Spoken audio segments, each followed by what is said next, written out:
To get started on this project, you should have downloaded the Gameday graphics folder. Inside this folder, you've got a variety of different subfolders for each of the 3 different designs you're going to be creating. Each design is going to feature a different sports, and there will be a sports player, and I'm giving you a variety of pictures to choose from. There's a couple of logos that need to be featured, as well as some background and extra graphics that you can include as well. All the folders for the sports people should be set up exactly the same. Additionally, I'm adding some other little textures that you can incorporate within your design, specifically working with layer blending modes that can enhance the look and feel of your graphics. Finally, I'm going to give you 3 examples, one for each of the different sports that you can follow. These are just examples. They're meant to be as a guideline, but feel free to copy them exactly if you don't feel comfortable doing some of these tools and techniques to create your own design. I'm okay with yours looking very, very similar to mine, or you can make your own and completely riff off of it. Just make sure you're looking at the project guidelines to know exactly what I'm looking for your grade. The first thing we need to do is to jump into Photoshop and let's make a new document from scratch. The size of our document is going to be measured in inches. Make sure it's 5 inches wide by 5 inches tall with a resolution of 300 pixels per inch. We're also going to make sure to keep the color mode at RGB color mode. RGB works best for all of the different blending modes, plus we're creating these graphics meant to be for the screen, so we want to be able to have it compatible with whatever we're using. Everything else can be exactly the same, and we'll say create. Now the first thing that we really need to do is to bring on all of our graphics. Just like putting a puzzle together, we want to know what all the pieces are going to be. So I'm going to start by choosing, I'm going to do basketball first. We need to pick one of the sports player graphics that we can isolate to bring into our design. I'm going to choose this one just for our example. When you bring it into Photoshop, you saw that I can drag and drop it onto here. You could also go to File and Place Embedded. It does the same thing. Once it's placed on here, I'm not going to worry too much about the placement or the size, but I do want to be able to isolate him using a layer mask. In order to mask him off, remember we can use our selection tools, and with the tools selected, rather than selecting anything from here, let's go up to Select and Mask. Now each one of these is going to be slightly different, but the gist of it is we want to be able to select the subject, and that'll do a pretty good job of getting just about everything around the subject area.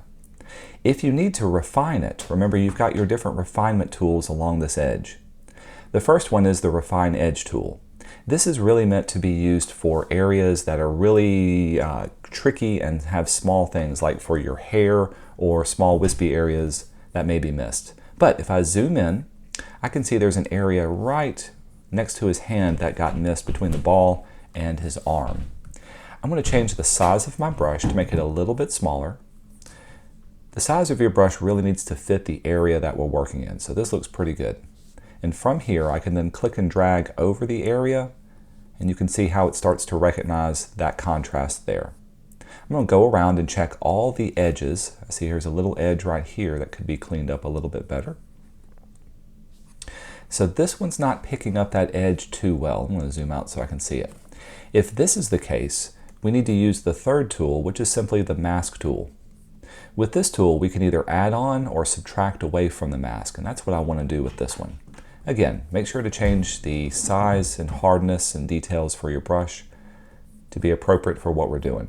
Since this has a hard edge, I'm using a hard edge. I'm going to use add-on method, excuse me. And I want to paint and clean this part up. If it's not 100% perfect, that's okay. In the end, everything's still going to blend together based on our composition. Again, I'm going through, I'm kind of looking at the edges and refining them. I'm not too worried about shadows. I can see there's some area between his fingers that I could refine a little bit better. So I'm going to use my edge refinement tool and refine this.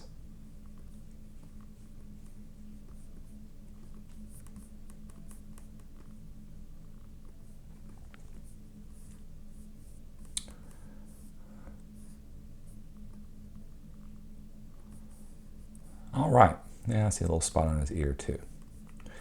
Now that we've got him selected, go over to your Properties panel. Remember, you can preview all of this in the different view modes. I kind of like what I have already, so I'm just going to keep it on this. You can play around with the overall settings, but since I've got him selected, the main thing to remember is what we want to output this to. I'm going to make a new layer with a layer mask. This way it saves my original and gives me a layer mask for my new one. When you say OK, now he's isolated completely inside of this area. If I zoom in, I can still see there's some issues with his fingers down here at the bottom. It didn't do the perfect job that I really wanted. If I still need to refine it, I can always, with my layer mask selected, go back in and do selected mask and keep refining that edge. Or I can grab my paintbrush tool. With the paintbrush tool, you can go up to your options and choose the size and edge of your brush. Let's bring this all the way down to about 10 or so pixels. That's a good size. Also, I want it to be a hard edge brush. Wherever I paint white, that's going to mask in the area. Oops. I can also see I need my opacity and my flow to be 100%. Again, zoom in. Wherever I paint white, you can see how it reveals the image. But if I swap over to black, make it a little bit smaller, this allows me to paint out my mask. So swapping between black and white, I want to be able to refine these fingers and kind of clean up the edges so that it does look appropriate for my picture. What I like to do is to paint a little more than is necessary, then swap over to black and paint it out. By the way, the keyboard shortcut to swap between black and white is the X key on your keyboard. Pressing X will swap between both of those and allow you to refine on the fly without having to go back and pick your picture or pick your color. One more time, let's get this finger looking good. Swap over to black.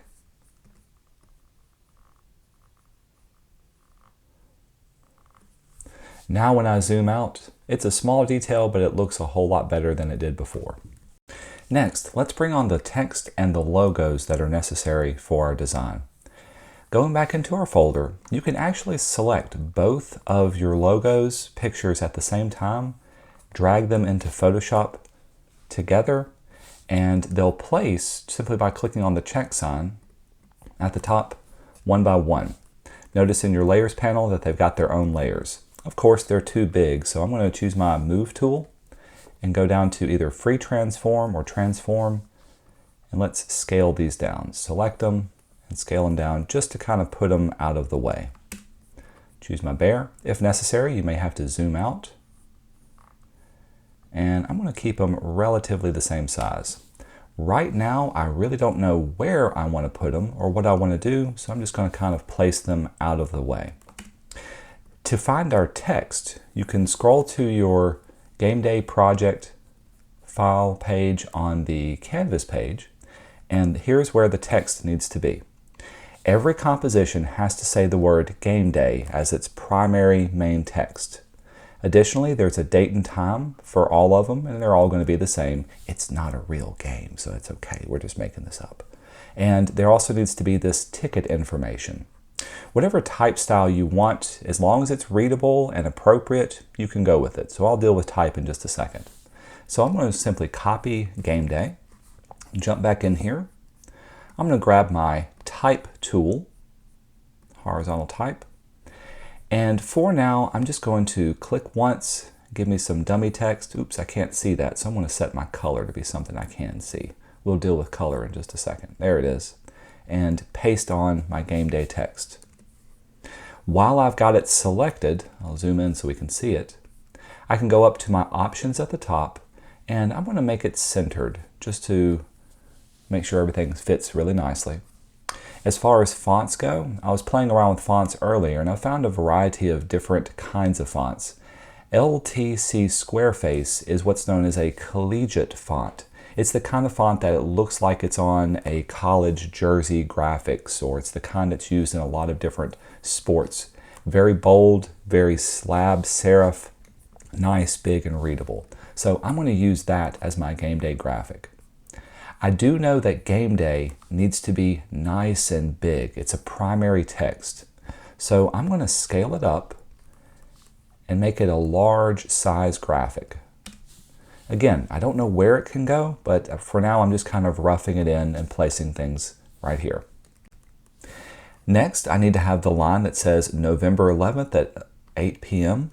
I'll copy that, jump back into here and grab my type tool, paste that in. Again, this can be changed up and reformatted to be whatever size and font. It doesn't even have to be the same font. Place that down there. And then one last time, I need tickets on sale now at this one. Now this is a little bit more than just a single line or a couple of words. So I'm going to copy this, and with my type tool, I'm going to put this in a area type format. Simply click and drag and paste. So it says tickets on sale now. I can't see all of my text. This little plus sign at the bottom means there's more room for it. So I either need to make, excuse me, I need to make my area bigger or I need to make my text smaller. I think what I'm going to do is to highlight my text, choose maybe a different font. This one looks good for now. This will make it smaller and make it a little bit more readable. Maybe for this, we'll do something a little bit different. That looks good. Scale down my text size. Whoa, here we go. And I'm going to put it on its own separate line. Zoom back out. All right, with all of our major necessary elements assembled, let's go up to File, and I'm going to do a save. I'm going to call this Game Day Basketball, and do make sure to put your name on your work. Do make sure it's also, you know, where it's being saved to. So I'm going to put it in my Game Day Graphics folder. Photoshop is the format I want it to be, and we'll do Save and say OK to compatibility. All right, with everything assembled, now let's talk about the placement of things and then we'll refine the details. Just like building a cake, we need to have the cake, the actual base of the bread, done first. That's the most important part because the icing and everything else on it goes on top of that. The base of this needs to be Gameday and whatever primary picture that we're using for our basketball player. That needs to be our attention-getting device. Big, bold, simple, easy to read. All of this other information is just as important, but it doesn't need to compete with what's trying to capture our attention. That needs to draw us in so that we can finally be interested enough to read the rest of the graphics. So in my Layers panel, I'm going to drag it off so I can see it a little bit better. In my Layers panel, I'm going to turn off visibility for everything that's not necessary, just leaving me with my person and my graphic of Gameday.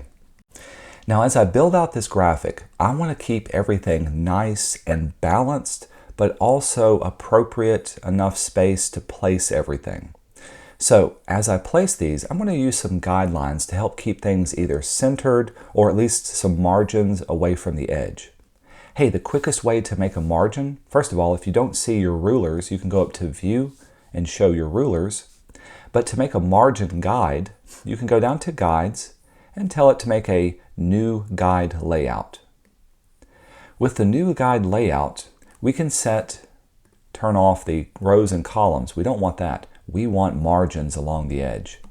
Now there's no particular size it needs to be. And as you increase this, if you've got Preview turned on, you can see the amount of space that this is giving. I like to do it about 1/4 of an inch. So that's a pretty good amount of space up there. So 0.25 on all of them. So 0.25, 0.25, and 0.25 will automatically give me a nice 1/4 inch all the way around my graphics. If you wanted to manually place these, you can always click on the ruler and drag over. And in my case, I want to do a center guideline so I know where the center of my board is. And so these guides are going to help me place my graphics. The final thing I'll say about guides is that if you wanted to turn them off, you can go up to View and down to Extras and do Command H to hide. Or you can bring Command H and show the extras to bring them back. All right, let's play around with the sizing of these things. Right now, Gameday is looking really good. It's centered within here, and I know it's centered because I can see it. The middle points here are lining up with my middle guidelines. I can select my basketball player. Let's make him much, much bigger. The bigger he is, the more area he's covering. You can see how he takes up more visual space, and that's a good thing. In this case, it's looking pretty good. So he's nice, big. I've got some room. I can place some other text. I could move him up here or down. It's okay that Gameday is overlapping him. If anything, we can do some special effects to get Gameday to go in and out. But maybe I'll make him a little bit smaller. Oops, didn't mean to move my guide. Make him a little bit smaller.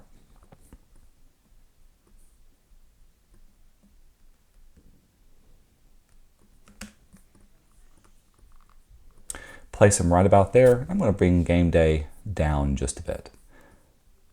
So it looks like he's kind of just touching right there. Another thing I can do to make Gameday a little bit more interesting is add a warp to it. With the text selected, you can go up to Type, down to Warp Text, and then you can choose what kind of warp you want it to be. If I wanted it to kind of have a rising effect, this is the one that I could use. This is one of those things you need to simply play around with depending on what you want to do. As long as the graphic is, the text is readable, that's okay. Hey, check this out.